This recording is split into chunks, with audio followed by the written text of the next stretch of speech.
하나님의 위로 속으로 들어가려면 이런 제목입니다. 우리 주일날 격려하는 사람, 위로하는 사람, 바나바에 대해서 같이 말씀을 나누었습니다. 진정한 위로, 하나님의 위로 속으로 들어가려면 어떻게 해야 할까요? 오늘 본문을 통하여서 우리가 하나님의 진정한 위로 속으로 들어갈 수 있기를 원합니다. 이사야 성경은요, 총 66권이에요. 66장으로 되어 있습니다. 성경을 축약한 것과 같은 구조입니다.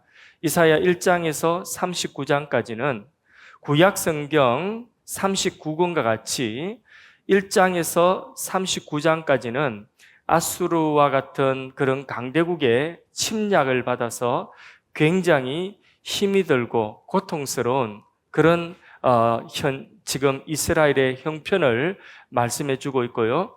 그 이스라엘의 그 형편이 그런 공고한 형편이 뭐 때문에 오느냐? 죄 때문에 온다는 것을 지적하고 있는 것이 이사야 1장에서 39장까지의 내용입니다. 그러니까 이 내용은 굉장히 어둡습니다. 그런데 이사야 40장부터 66장까지는 마치 꼭 신약 성경처럼 복음이 나옵니다. 하나님의 회복이 나옵니다. 그래서 분위기가 완전히 달라집니다. 이사야 40장부터 마지막 장까지는 이미 예루살렘이 멸망하고 유다가 이미 망했습니다. 바벨론의 포로로 붙잡혀 가 있는 그런 이스라엘 백성들을 다시 회복시켜서 메시아로 말미암아 그들에게 회복의 은혜를 약속하는 그런 내용입니다. 느낌이 완전히 다릅니다. 그래서 일각에서는요, 이사야 마지막 부분에 이 내용들은 이사야가 기록한 이사야의 제작이 아니다. 이사야 후대에 이사야를 연구한 이사야의 제자들이 소위 말하는 이사야 학파 그 제자들의 제작일 것이다. 이렇게 주장들을 합니다. 학자들은 그것 가지고 이 이사야 40장부터 마지막 장까지 그 내용들이 이사야가 살아있을 때에 그때에 이사야가 예언을 했다면 어떻게 수백 년 이후에 일어날 일들이 정확하게 이렇게 마치 본 것처럼 그렇게 정확하게 예언할 수 있느냐? 그런 일이 어떻게 일어날 수 있느냐? 그러니까 많은 사람들이 그것은 후대에 이사야를 연구하는 사람들이 그 이사야 학파가 이사야서를 기록한 것이다. 아니 그렇지 않고는 어떻게 그렇게 정확하게 장래에 될 일들을 예언하고 있느냐 이렇게 이제 주장하라는 거죠. 그런데 아니다. 하나님의 말씀은 얼마든지 그 사람이 살을 때 이후에 죽고 난 이후의 일들이라도 얼마든지 하나님 말씀은 예언하는 그게 하나님 말씀이지. 그 말씀대로 성취되는 것이지. 이렇게 해가지고 학자들이 이 두 가지를 놓고 이사야의 제작이다 아니다 막 박터지게 그렇게 학문적인 싸움을 하고 있거든요. 그래서 그거는 그분들이 밥 먹고 해야 되는 일이니까 그분들 더 열심히 그렇게 싸우라고 하고 우리는 좀 더 기다리면서 좀 보수적인 입장에서 하나님의 말씀은 훨씬 이후의 일들이라도 정확하게 하나님 말씀은 미리 예언한 예언의 말씀이고 그 예언의 말씀은 정확하게 이루어진다 하는 그런 입장에서 우리는 보수적으로 이 이사야의 이 말씀이 첫째는 장차 이사야가 죽고 난 이후에 이스라엘 백성들이 바벨론의 포로로 붙잡혀 가지고 절망적인 그 상황에서 1차적으로 그 바벨론 포로에서 다시 돌이킬 그것을 예언한 예언이다. 이렇게 우리는 믿고요. 그리고 더 나아가서 더 이후에 메시아가 이사야 선지자가 예언한 메시아가 오셔서 그 메시아가 누구죠? 예수님이 오셔서 성취하여서 예수 믿는 우리들에게 약속하신 예언의 말씀이다. 이렇게 우리는 믿는 것입니다. 그래서 오늘 이사야 40장의 1절 말씀에 너희의 하나님이 이르시되 너희는 위로하라 내 백성을 위로하라 하신 말씀. 이 말씀은 바벨론 포로로 이후에 붙잡혀가서 나라 망한 이스라엘 유다 백성들의 회복을 위한 위로의 말씀이기도 하지만은 예수 믿는 우리 모두를 위한 하나님의 백성들을 위한 하나님의 마음이 기록되어져 있는 것으로 우리는 믿습니다. 하나님의 마음은 뭐냐? 우리가 마음이 아프고 우리가 절망적인 상황에 있고 우리가 답답한 상황이 있을 때에 그때에 하나님은 그 마음을 위로하기를 원하시는 것입니다. 하나님의 마음은 내 백성을 위로하라. 누군가를 통해서 하나님께서는 하나님의 위로를 받은 누군가를 통해서 또 위로가 필요한 자들을 위로하라 이렇게 말씀하시고 그렇게 위로하시는 위로의 하나님이신 줄로 믿습니다. 자, 2절 말씀을 같이 또 읽어보겠습니다. 너희는 예루살렘의 마음에 닿도록 말하며 그것에게 외치라. 그 노역의 때가 끝났고 그 죄악이 사함을 받았느니라. 그의 모든 죄로 말미암아 여호와의 손에서 벌을 배나 받았느니라 할지니라 하시니라. 아멘. 이 위로는 단순히 그 마음이 아프니까 감정적인 위로를 해주라 그런 말씀이 아니라 이 위로는 법적으로 그 죄값을 갚지 못하여서 죄값으로 고통당하고 있는 자들의 죄값을 다 갚아주고 배나 충분하게 죄값을 그 갑절이나 배나 갚아주고 그리고 그 죄값을 다 갚고 죄로 인하여 오는 그 고통에서 이제는 벗어났다 하는 그런 말씀입니다. 이게 진짜 위로인 거죠. 자, 이스라엘 백성들이 이사야 1장에 39장 사이에 보면 범죄하였죠. 하나님께 우상 숭배하고 불순종하고 범죄한 까닭에 나라 망했죠. 그리고 바벨론의 포로로 붙잡혀 갔죠. 절망의 상황에 있죠. 답답한 상황에 있죠. 그런데 지금 뭐 때문에 이렇게 절망적인 고통의 상황 속에 빠졌습니까? 그들의 죄 때문이죠. 죄값을 지금 받고 있는 거예요.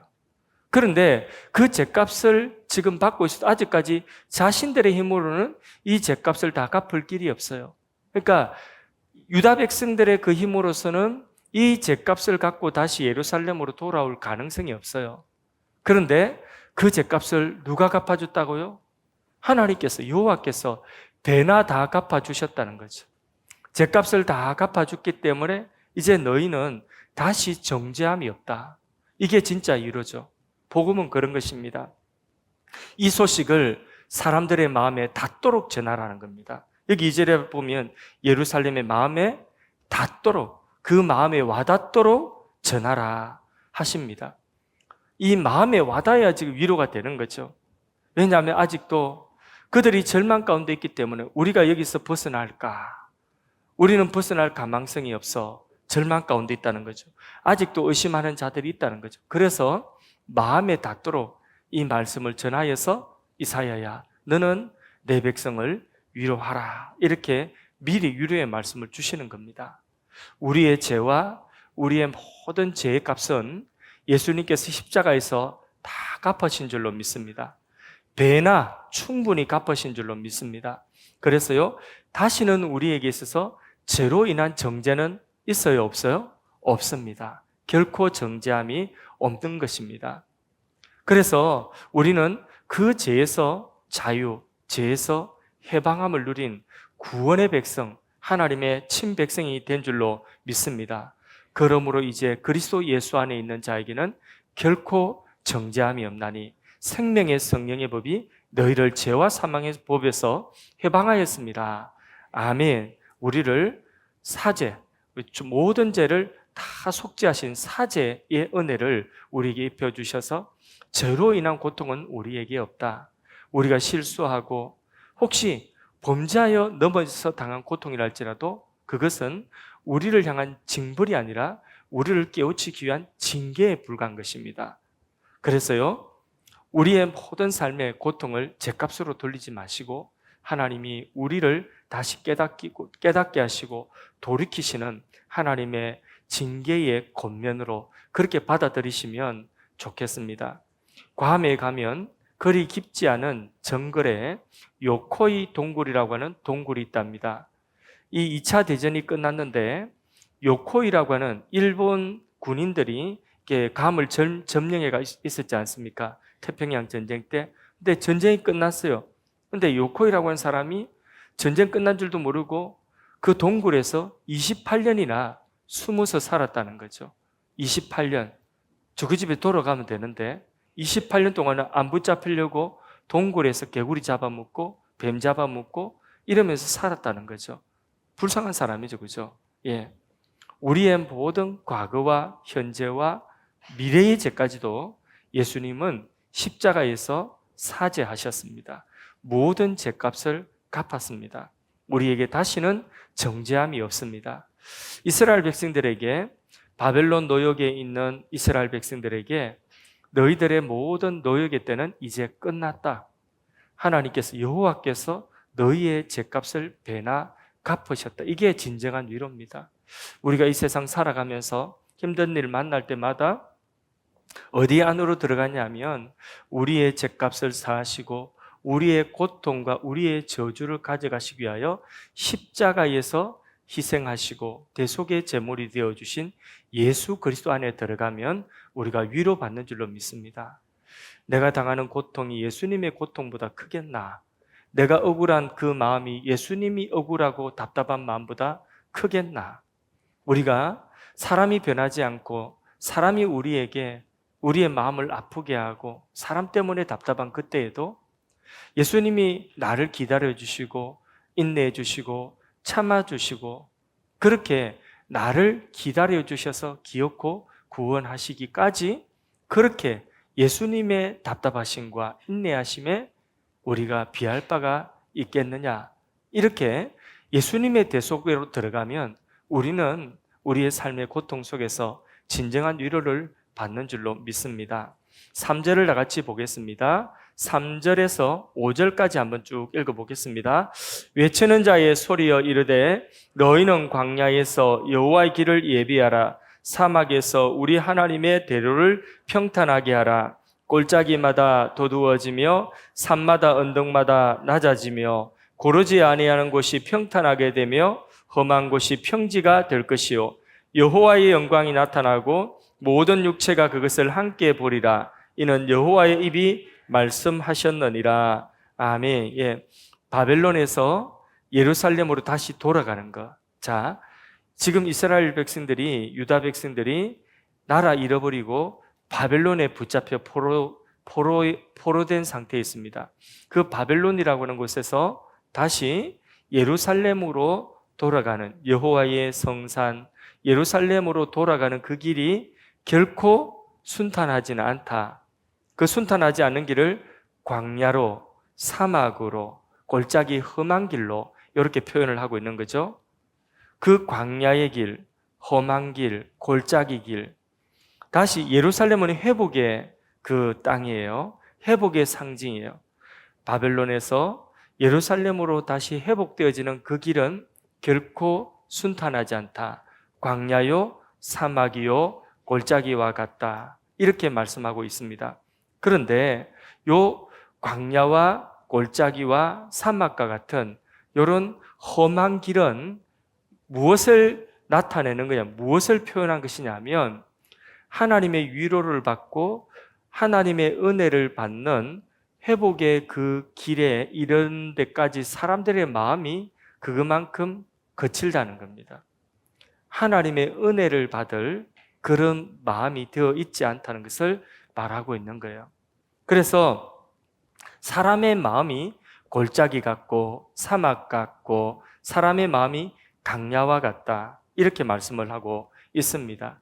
이 거친 마음을 부드럽게 해서 그들이 회복되도록 하기 위해서, 그들이 진정한 위로를 받도록 하기 위해서는 누군가가 외쳐야 된다고 말씀하고 있습니다.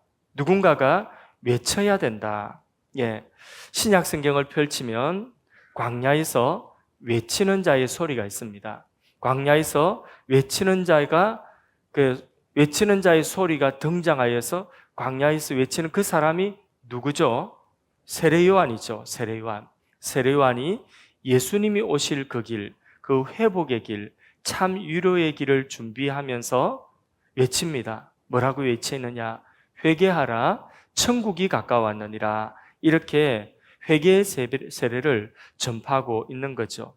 세례요한의 이 강력한 메시지에 사람들은 이 말씀을 듣고 회개하기 시작합니다. 그러면서 마음이 개간되는 거죠. 사막과 같은 마음이, 광야와 같은 마음이 개간되는 거예요. 골짜기와 같은 마음이 메워지게 되는 것입니다. 그렇게 하고 난 이후에 누가 등장하죠? 예수님이 등장하게 되는 거죠. 5절 말씀을 다시 읽어보겠습니다. 여호와의 영광이 나타나고 모든 육체가 그것을 함께 보리라. 이는 여호와의 입이 말씀하셨느니라. 이 여호와의 영광이 나타났는데 모든 사람들이 그 여호와의 영광, 하나님 볼 수 없잖아요. 볼 수 없는 하나님의 영광이 나타났는데 육체가, 모든 사람들이 그것을 함께 본다고 했습니다.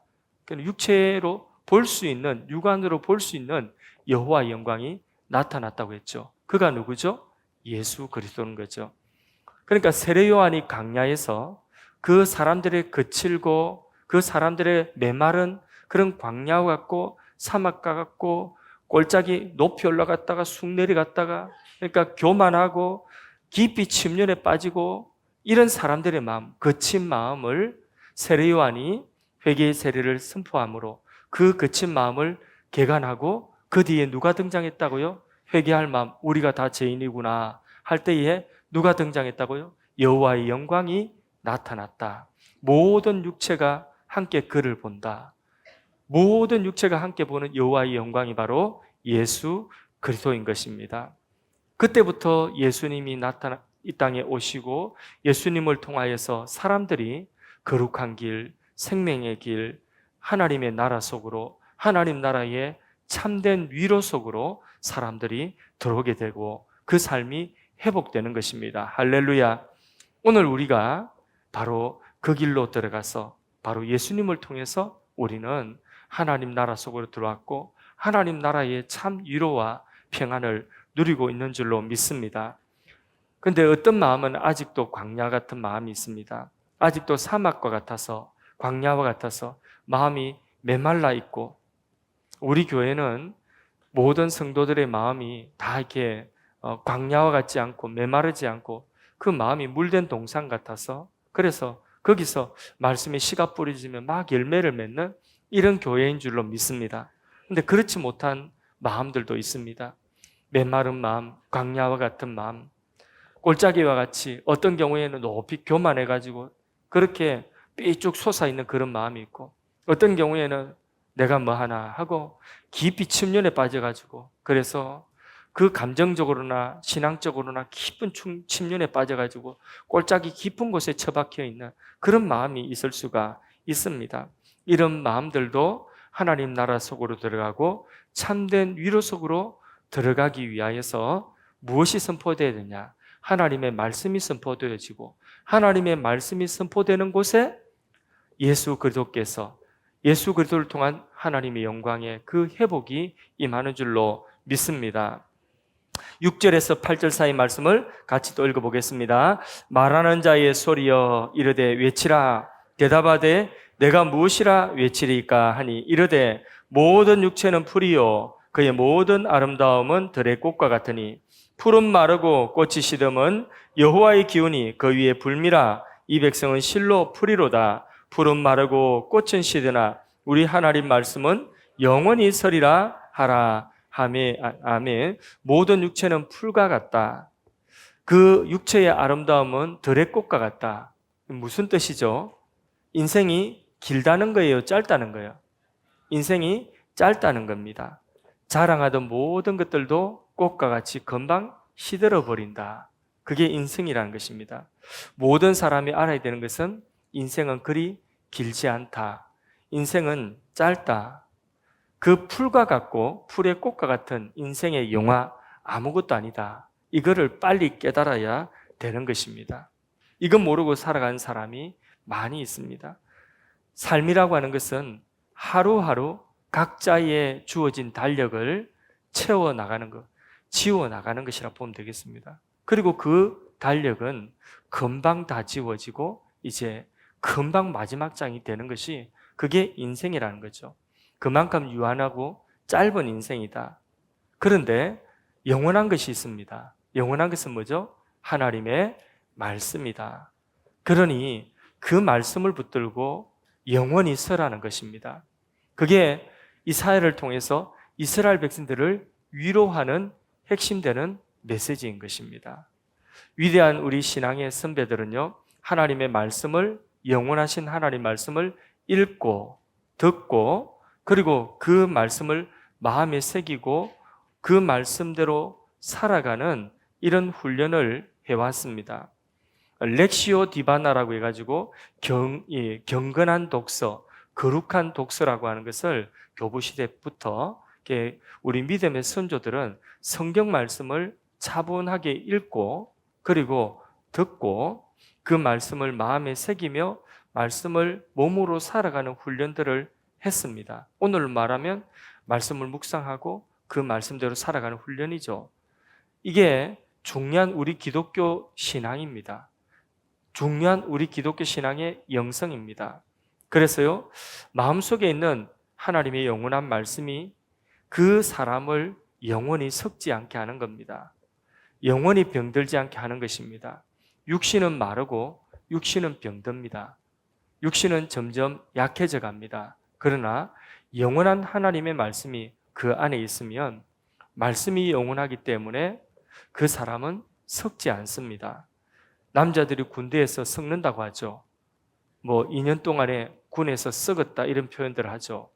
또 어떤 사람들은 또 뭐가 뜻대로 안 되고 계획대로 안 돼서 수년 그냥 그 수년의 시간이 고통의 시간이 그냥 지나가 버리면 그 몇 년을 썩었다.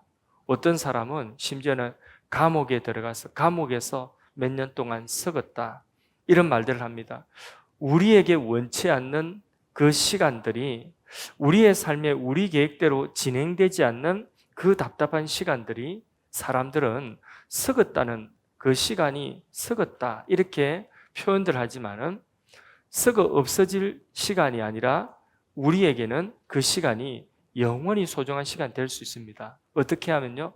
바로 썩었다 생각하는 그 시간에 하나님의 말씀을 읽고 듣고 그 말씀을 몸에 새기고 그 말씀대로 살아가는 경건의 훈련을 해나갈 때에 그때에 말씀이 영원하기 때문에 우리는 그 시간이 썩는 시간이 아니라 그 시간이 우리에게 가장 축복의 소중한 시간이 될 수가 있는 것입니다. 영원히 썩지 않아야 하는 시간이 될 수가 있습니다. 하나님의 말씀을 보고 듣고 하나님의 말씀을 마음속에 새기고 그 말씀을 지켜 행하는 이 훈련을 우리가 날마다 해나가기를 원합니다. 2026년도 우리가 하나님의 말씀을 통독하고 많이 읽자고 그렇게 했습니다. 우리가 하나님 나라 위로 속으로 들어가려고 하면 어떻게 해야 되느냐? 하나님의 말씀을 듣고 읽고 말씀 속으로 들어가면 그 영원한 말씀, 영원한 하나님 나라 속으로 우리가 들어가면 그 속에서 우리는 진정한 위로를 받게 되는 것입니다. 사람의 어떤 위로와 격려의 말들도 우리에게 힘이 되겠지만은 가장 흔들리지 않고 영원한 위로는 어디에 있느냐? 하나님의 말씀 속에 있습니다. 주의 말씀은 영원합니다. 영원한 하나님의 말씀 속으로 우리가 들어가서 영원한 위로를 우리가 받기를 원합니다. 말씀 속에 참 위로가 있다. 구원이 있다. 회복이 있다. 그 속에 진정한 축복이 있다. 믿으십니까?